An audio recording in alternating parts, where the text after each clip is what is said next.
Robbie Lawler, Donald Cerrone, and hey, Robbie Lawler about a minus 150 favorite. He's up to minus 160 now, favorite in this fight. I had him picked in this fight, but this is one of those fights I'm kind of staying away from. Not a bad bet though, if you're cool with minus 160.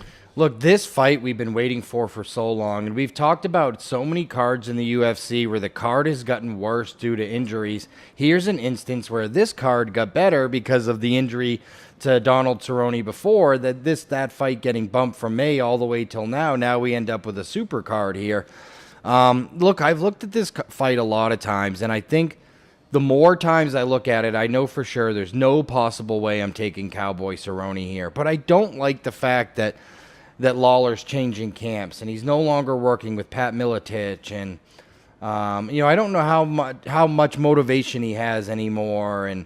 But if you look at all his physical advantages, he's bigger, he's stronger, he's coming down from 85, whereas Cerrone's coming up from 55. Yeah. Cerrone is 4-6 in the UFC, 4-6 against southpaws. He doesn't do well against southpaws, and there's no bigger puncher at southpaw than Robbie Lawler. And Donald Cowboy Cerrone has trouble with big power punchers anyway. Look at the guys who beat him. Rafael Dos Anjos twice. Nate Diaz totally outboxed him in his fight. And Jorge Masvidal boxed his face off when they fought. If you put a lot of pressure and can outbox Donald Cowboy Cerrone, that's been the recipe to beat him. So with all the advantages for Lawler in this fight, for me it was Lawler or nothing.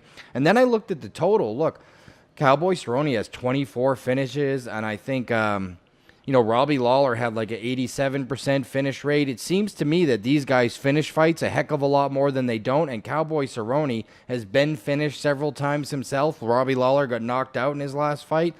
Maybe the under here at a small plus or even at a pick'em price might be the way to go. See, I won those fights. I like Cerrone. I like him as a fighter, but I don't think he's going to win, and I don't want to bet money on Lawler.